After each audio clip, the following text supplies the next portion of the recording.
সংবাদ সবাইকে স্বাগত জানাচ্ছি। আমি ফিরোজ তোহা। শুরুতেই সংবাদ শিরোনাম জানিয়ে দেব এই মুহূর্তে হাতে পাওয়া সর্বশেষ গুরুত্বপূর্ণ আপডেট আন্তর্জাতিক সংবাদ।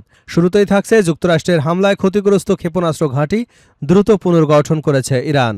যুক্তরাষ্ট্র এবং ইসরায়েলের বিমান হামলায় ক্ষতিগ্রস্ত সামরিক স্থাপনা ও ক্ষেপণাস্ত্র ঘাঁটির অবকাঠামো ধারণার চেয়ে অনেক দ্রুত পুনর্গঠন করেছে ইরান।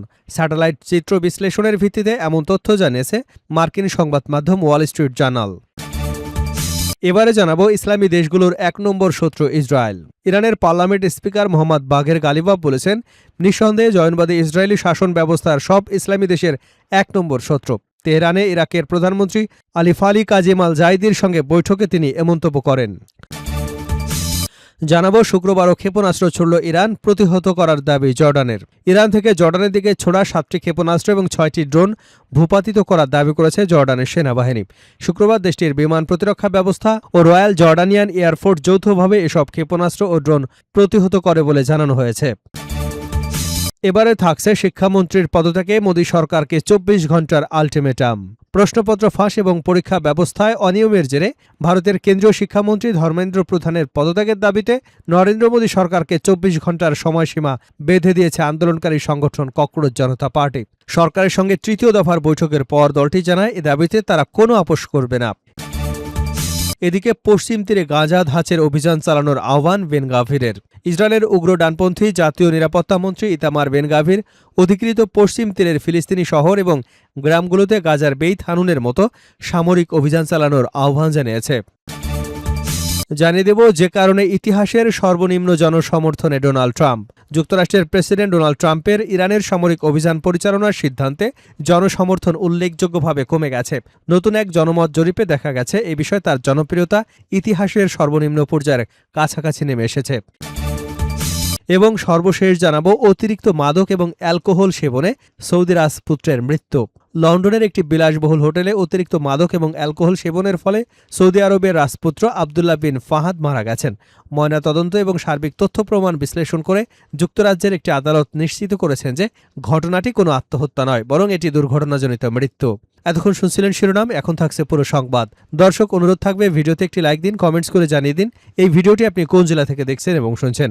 ইরান ইসরায়েল ফিলিস্তিনি যুক্তরাষ্ট্র যুদ্ধে আপনি যদি মুসলিমদের সমর্থন করে থাকেন তাহলে চ্যানেলটি সাবস্ক্রাইব করে বেল আইকনটি বাজিয়ে রাখুন। যুক্তরাষ্ট্রের হামলায় ক্ষতিগ্রস্ত ক্ষেপণাস্ত্র ঘাঁটি দ্রুত পুনর্গঠন করেছে ইরান। যুক্তরাষ্ট্র ইসরায়েলের বিমান হামলায় ক্ষতিগ্রস্ত সামরিক স্থাপনা এবং ক্ষেপণাস্ত্র ঘাঁটির অবকাঠামো ধারণার চেয়ে অনেক দ্রুত পুনর্গঠন করেছে ইরান।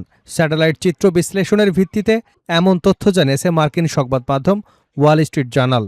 শুক্রবার প্রকাশিত প্রতিবেদনে বলা হয়, পশ্চিম ইরানের কানগাভার এলাকায় একটি কথিত ক্ষেপণাস্ত্র ঘাঁটির 2টি সুড়ঙ্গ, প্রবেশমুখ এবং সংলগ্ন সড়ক বিমান হামলায় ক্ষতিগ্রস্ত হয়েছিল। মার্চে ধারণ করা প্ল্যানেট ল্যাবসের স্যাটেলাইট ছবিতে সেই ক্ষয়ক্ষতির চিত্র দেখা গেল। কয়েক সপ্তাহ পর এয়ারবেসের স্যাটেলাইট চিত্রে সেখানে নতুন করে খনন করা সুড়ঙ্গের প্রবেশমুখ এবং পুনর্নির্মিত পাকা সড়ক দেখা যায়। আরেকটি ঘটনার উল্লেখ করে ডব্লিউএসজে জানায়, ইসরায়েলের এক সামরিক কর্মকর্তা দাবি করেছেন হামলায় ধ্বংস হওয়া একটি সেতু কয়েকদিনের মধ্যেই মেরামত করতে সক্ষম হয় ইরান। এদিকে জুলাইয়ের শুরুতে ধারণ করা প্ল্যানেট লেপসেসের স্যাটেলাইট ছবিতে কাস্পিয়ান সাগর তীরবর্তী বন্দর শহর বান্দার আনজালির একটি জাহাজ নির্মাণ কারখানায় আংশিক পুনর্গঠনের কাজও দেখা গেছে। ওই স্থাপনাটি ইসলামিক রেভলিউশনারি গার্ড কর্পস সংশ্লিষ্ট বলে প্রতিবেদনে উল্লেখ করা হয়েছে। এমনকি চলতি বছরের মার্চে ইসরায়েলি প্রতিরক্ষা বাহিনী আইডিএফ জানায় তারা কাস্পিয়ান সাগর অঞ্চলে ইরানের বেশ কয়েকটি নৌ লক্ষ্যবস্তুতে হামলা চালিয়েছে। এর মধ্যে ছিল ইরানের নৌবাহিনীর একটি বড় ঘাঁটি, যেখানে কয়েক ডজন জাহাজ ধ্বংস হওয়ার দাবি করা হয়। ধ্বংস হওয়া জাহাজগুলোর মধ্যে ছিল আকাশ প্রতিরক্ষা ব্যবস্থা, সাবমেরিন বিধ্বংসী ক্ষেপণাস্ত্রে সজ্জিত 4টি ক্ষেপণাস্ত্রবাহী জাহাজ এবং একটি করভেট শ্রেণীর যুদ্ধ জাহাজ। আইডিএফের সাবেক বিমান প্রতিরক্ষা প্রধান ব্রিগেডিয়ার জেনারেল রান খোগাব বলেন, ইরান আবারও তাদের মজুদ পূরণ করেছে। শিল্পায়ন পুনর্গঠনের ক্ষেত্রে তাদের সক্ষমতা অত্যন্ত শক্তিশালী। তার ভাষ্য, 2025 সালের জুনে 12 দিনের ইরান ইসরায়েল যুদ্ধের পর যেভাবে ইরান দ্রুত অবকাঠামো এবং ক্ষেপণাস্ত্রের মজুদ পুনর্গঠন করেছিল, বর্তমান পরিস্থিতিও তার সঙ্গে সামঞ্জস্যপূর্ণ।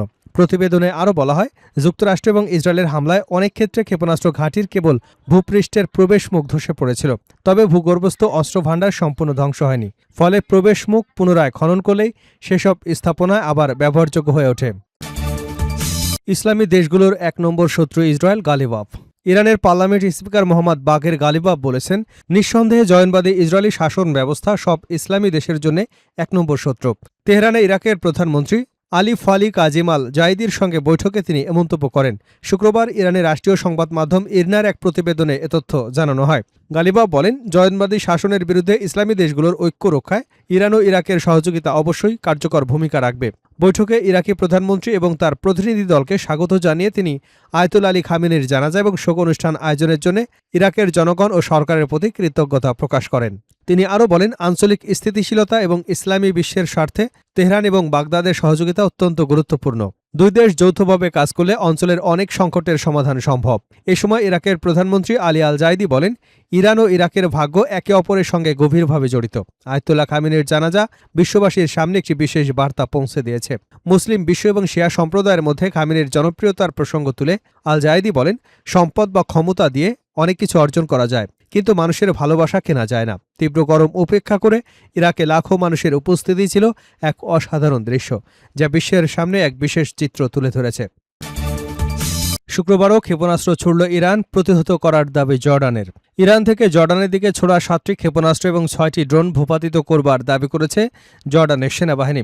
শুক্রবার দেশটির বিমান প্রতিরক্ষা ব্যবস্থা এবং রয়্যাল জর্ডিয়ান এয়ারফোর্স যৌথভাবে এসব ক্ষেপণাস্ত্র ও ড্রোন প্রতিহত করে বলে জানানো হয়েছে, খবর আনাদোলু এজেন্সির।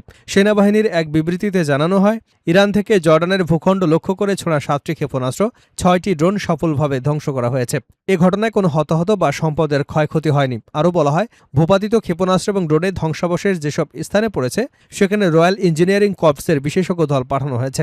তারা নির্ধারিত কারিগরি নিরাপত্তা প্রক্রিয়া অনুসরণ করে ধ্বংসাবশেষ অপসারণ এবং পরীক্ষা করছে।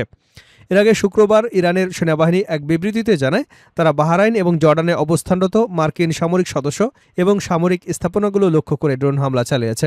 ইরানের দাবি অনুযায়ী হামলার লক্ষ্যবস্তু ছিল বাহরাইনের শেখ ইসা বিমান ঘাঁটি এবং জর্ডানের মোয়াফাক সালতি বিমান ঘাঁটির জ্বালানি এবং অস্ত্রের গুদাম, বিমান রাখার হ্যাঙ্গার এবং সেনা সদস্যদের আবাসন এলাকা। তবে জর্ডান দাবি করেছে, তাদের আকাশসীমায় প্রবেশের আগে এসব ক্ষেপণাস্ত্র এবং ড্রোন প্রতিহত করা হয়েছে এবং এতে কোনো ধরনের ক্ষয়ক্ষতি হয়নি। শিক্ষামন্ত্রীর পদত্যাগে মোদী সরকারকে 24 ঘণ্টার আলটিমেটাম সিজেপির। প্রশ্নপত্র ফাঁস এবং পরীক্ষা ব্যবস্থার অনিয়মের যে ভারতের কেন্দ্রীয় শিক্ষামন্ত্রী ধর্মেন্দ্র প্রধানের পদত্যাগের দাবিতে নরেন্দ্র মোদী সরকারকে 24 ঘণ্টার সময়সীমা বেঁধে দিয়েছে আন্দোলনকারী সংগঠন ককরোচ জনতা পার্টি। সরকারের সঙ্গে তৃতীয় দফার বৈঠকের পর দলটি জানায়, এ দাবিতে কোনো আপোষ করা হবে না। শুক্রবার রাজধানী দিল্লিতে ভিটলভাই প্যাটেল হাউজে কেন্দ্রীয় সরকারের প্রতিনিধিদের সঙ্গে সিজেপির তৃতীয় দফার বৈঠক অনুষ্ঠিত হয়। সরকারের পক্ষে কেন্দ্রীয় স্বাস্থ্যমন্ত্রী জেপি নাড্ডা এবং প্রধানমন্ত্রীর কার্যালয়ের প্রতিমন্ত্রী জিতেন্দ্র সিং এবং সিজেপির পক্ষে জাতীয় মুখপাত্র সৌরভ দাস সহ 2 প্রতিনিধি এতে অংশগ্রহণ করেন। বৈঠক শেষে সিজেপি জানায়, আন্দোলনে নিহত শিক্ষার্থীদের পরিবারকে ক্ষতিপূরণ দেওয়া, আন্দোলনকারীদের বিরুদ্ধে দায়ের করা এফআইআর প্রত্যাহারের বিষয়ে সরকারের নীতিগতভাবে সম্মতি হয়েছে। তবে কেন্দ্রীয় শিক্ষামন্ত্রী ধর্মেন্দ্র প্রধানের পদত্যাগের দাবিতে কোনো ছাড় দেওয়া হবে না। সিজেপির জাতীয় মুখপাত্র সৌরভ দাস বলেন, নিহতদের পরিবারকে 1 কোটি রুপি করে ক্ষতিপূরণ এবং আন্দোলনকারীদের বিরুদ্ধে দায়ের করা সব মামলা প্রত্যাহারের দাবি জানানো হয়েছে। পাশাপাশি শিক্ষামন্ত্রীর পদত্যাগের বিষয়টি দলটির জন্য আপোষহীন বলে দাবি করা হয়। এ বিষয়ে সিদ্ধান্ত জানাতে শনিবার বেলা 2টা পর্যন্ত সরকারকে সময় বেঁধে দেওয়া হয়েছে। তিনি আরও জানান, সরকারের অনুরোধে শনিবার পর্যন্ত যন্তর মন্তরে চলমান প্রতিবাদ কর্মসূচি সাময়িকভাবে স্থগিত রাখতে সিজেপি সম্মত হয়েছে। তবে নির্ধারিত সময়ের মধ্যে দাবি পূরণ না হলে আন্দোলন নতুন মাত্রায় শুরু হবে। সিজেপির মুখপাত্র আশুতোষ রাঙাও একই ধরনের হুঁশিয়ারি দিয়ে বলেন, সরকারের দাবি প্রত্যাখ্যান করলে দেশজুড়ে আরও বড় পরিসরে আন্দোলন গড়ে তোলা হবে। অন্যদিকে বৈঠক শেষে কেন্দ্রীয় স্বাস্থ্যমন্ত্রী জেপি নাড্ডা জানান, চলমান সংকট নিরসনে শনিবার সিজেপির প্রতিনিধিদের সঙ্গে আরও একটি বৈঠক অনুষ্ঠিত হবে। প্রশ্ন ফাঁসের অভিযোগকে কেন্দ্র করে শুরু হওয়া আন্দোলন ইতিমধ্যে ভারতের বিভিন্ন রাজ্যে ছড়িয়ে পড়েছে। পরীক্ষা ব্যবস্থায় সংস্কার এবং জবাবদিহি নিশ্চিতের দাবিতে শিক্ষার্থী এবং তরুণদের আন্দোলনে দেশটির কেন্দ্রীয় সরকারের জন্য বড় রাজনৈতিক চ্যালেঞ্জ হয়ে উঠেছে।